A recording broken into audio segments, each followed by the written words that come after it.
பொன்மலை சந்தை பார்ட் 2. இந்த சைட் ஃபுல்லாவே பாத்தீங்கன்னா எல்லா விதமான ஃப்ரேக்ரன்ஸ், அத்தர், ரூம் ஸ்ப்ரே, ஊதுபத்தி, அப்புறமேட்டுக்கு சாம்பிராணி இது எல்லாமே இருந்துச்சு.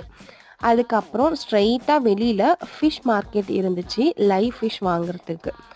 பையனுக்கு ரொம்ப நாளாவே ஃபிஷ் வாங்கணும்னு சொல்லிட்டு ஆசை. சரி, பொன்மலை சந்தையில நிறைய விதமான ஃபிஷ்ஷஸ்லாம் இருக்கும், அது வாங்கிக்கலாம் அப்படின்ட்டு அன்னைக்கு ஃபிஷ் வாங்க போயிருந்தோம். இப்போ ஃபிஷ்ஷஸ்லாம் பார்த்தீங்கன்னா இவங்க எல்லாமே தனித்தனி டேங்க்ல போட்டிருக்காங்க. இப்போ நம்ம ஒரே டேங்க்ல போடுறப்ப என்னென்ன ஃபிஷ் வாங்கலாங்கிற மாதிரி டீட்டெயிலாக கேட்டு வாங்கிக்கிட்டேன். அந்த மாதிரி வாட்டரில் போடுற பிளான்ஸ் கூட இருந்துச்சு.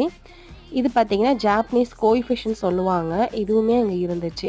இந்த கலரான ஃபிஷ்ஷஸ்லாம் டெட்ரான்னு சொல்லுவாங்க. நாங்கள் ஏஞ்சல் ஃபிஷ், அப்புறம் டெட்ரா, ஃபஸ்ட்டு காட்டியிருந்த கப்பி ஃபிஷ், இது எல்லாமே வாங்கியிருந்தோம். ஏஞ்சல் ஃபிஷ் வந்த 2 நாளில் இறந்தும் போயிடுச்சு. ஜூஸ் குடிச்சிட்டு அப்படியே அங்கேருந்து கிளம்பிட்டோம். 90s கிட்ஸ் ஃபேவரட்டான இந்த அப்பளம் வாங்கிட்டு வந்திருந்தோம்.